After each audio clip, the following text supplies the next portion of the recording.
In our studies in the Gospel of Mark, we come today to verses 21 to 34 in the first chapter. And there we read, "They went to Capernaum, and when the Sabbath came, Jesus went into the synagogue and began to teach. The people were amazed at his teaching because he taught them as one who had authority, not as the teachers of the law. Just then a man came in to their synagogue who was possessed by an impure spirit. And he cried out, 'What do you want with us, Jesus of Nazareth? Have you come to destroy us? I know who you are, the Holy One of God.' 'Be quiet,' said Jesus sternly. 'Come out of him.' The impure spirit shook the man violently and came out of him with a shriek.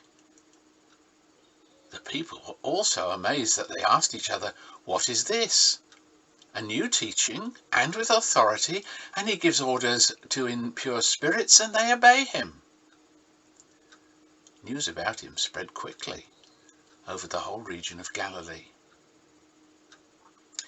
As soon as they left the synagogue, they went with James and John to the house of Simon and Andrew. Simon's mother-in-law was in bed with a fever, and they immediately told Jesus about her. So he went to her, took her hand and helped her up. The fever left her, and she began to wait on them. That evening after sunset, the people brought to Jesus all the sick and demon-possessed. The whole town gathered at the door, and Jesus healed many who had various diseases. He also drove out many demons, but he would not let the demons speak, because they knew who he was. Now, from our previous studies, we know that Mark, the author of the book we are studying, believed that Jesus was at one and the same time both a fully human being like us, and at the same time also fully God. He was, as it is often said, God incarnate. We've also learned that Mark believed that Jesus was the one of whom God had promised through his prophets that he would come and finally resolve the human predicament, the problem of sin. And so certain was Mark about his convictions that he decided to both write them down and also give an account of Jesus' life that he believed showed these remarkable, almost unbelievable claims to be true. So when we come to the present passage, Mark is once again setting before us evidence of his beliefs, and with them giving us an invitation to explore them with him. Now, right at the beginning of his description of Jesus' ministry, Mark records the incident of Jesus' encounter with the people of Capernaum and of a man who was possessed by an evil spirit.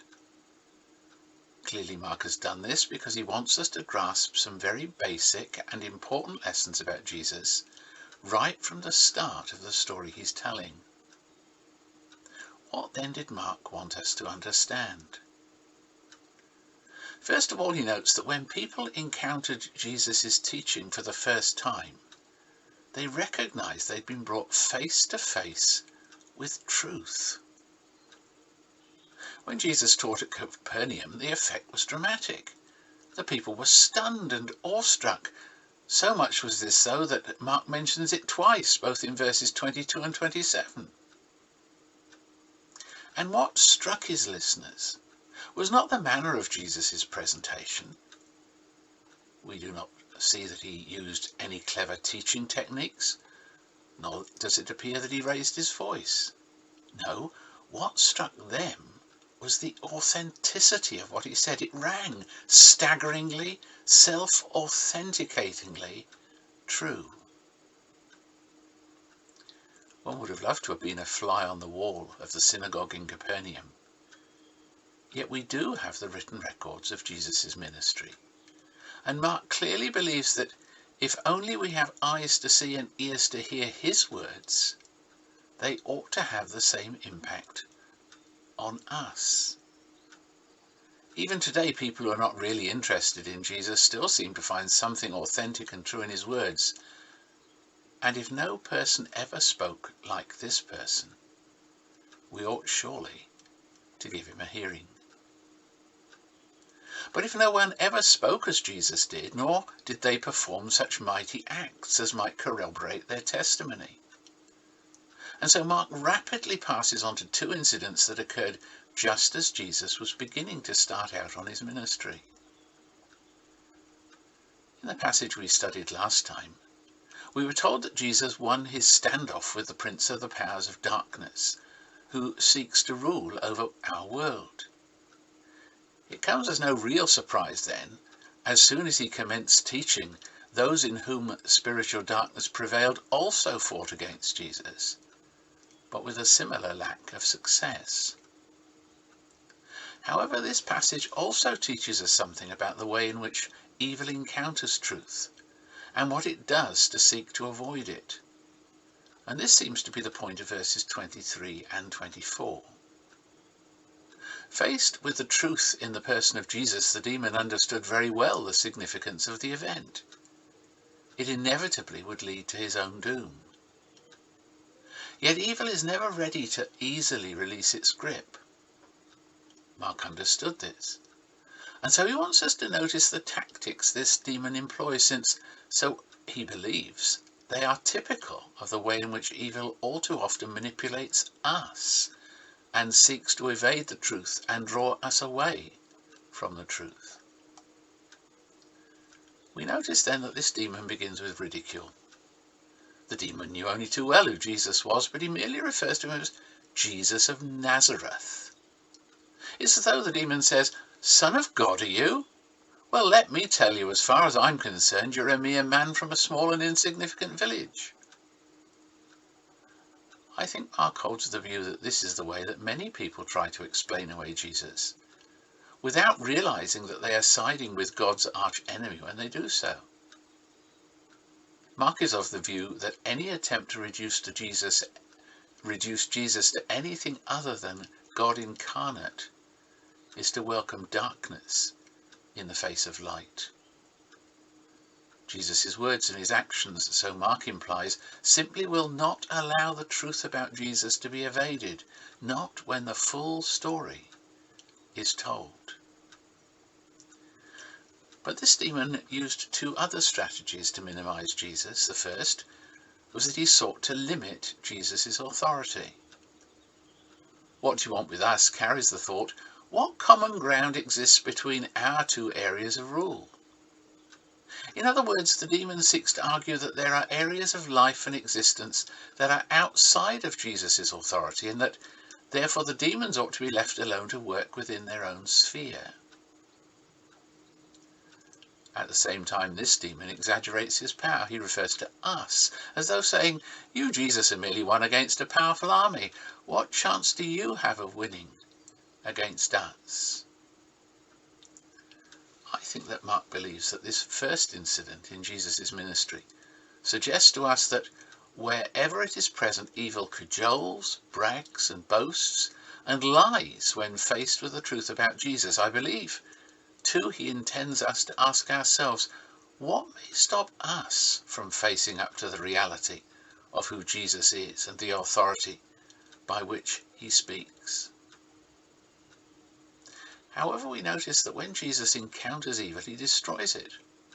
This is vividly portrayed in verses 25 and 26. The braggart demon is silenced and driven out by two short commands of Jesus. The demon's words were, as we say, simply hot air. They were bluff. So we can see why Mark thought this incident so important to record. Wrapped up in it is the challenge to renounce the world and follow Jesus, and central to its message is the declaration that Jesus is the answer to an unclean world's bondage to darkness. Fundamental to its teaching is that Jesus is the way, the truth, and the life. But Jesus' encounter with the demon was merely the start of a very busy day. After leaving the place of worship where the incident occurred, Jesus entered Peter and John's house, presumably for a snack and a rest. However, on entering the house, it was impossible to avoid the fact that Peter's mother-in-law was sick. It's interesting to notice that Jesus was immediately told of her need. This may reflect the fact that she was seriously ill.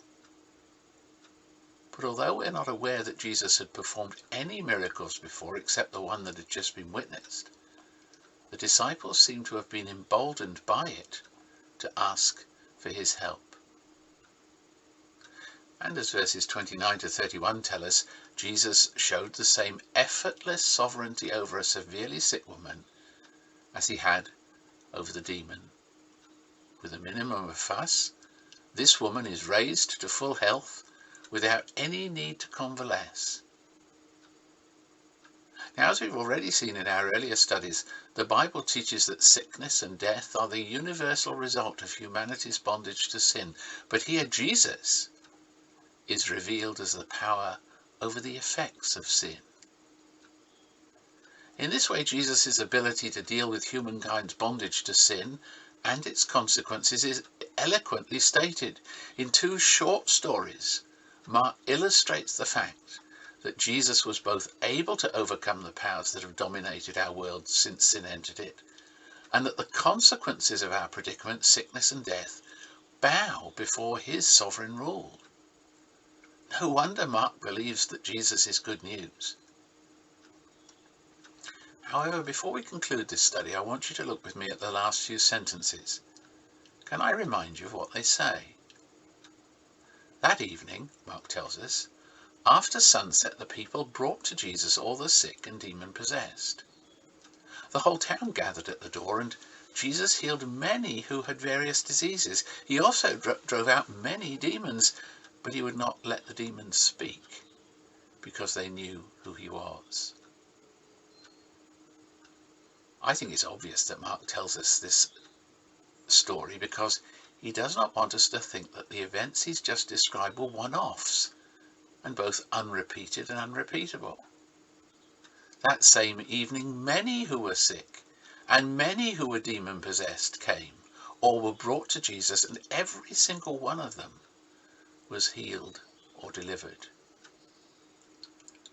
I would like to suggest that the reason Mark emphasizes this is that he wants to affirm his belief that the good news that Jesus brought and brings us from God is good news, and it's good news for everyone.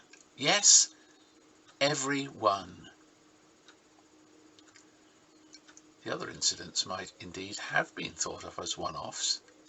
However, the crowd believes that if Jesus can meet the needs of specific individuals, he can meet the same needs in everyone who comes to him, even to them.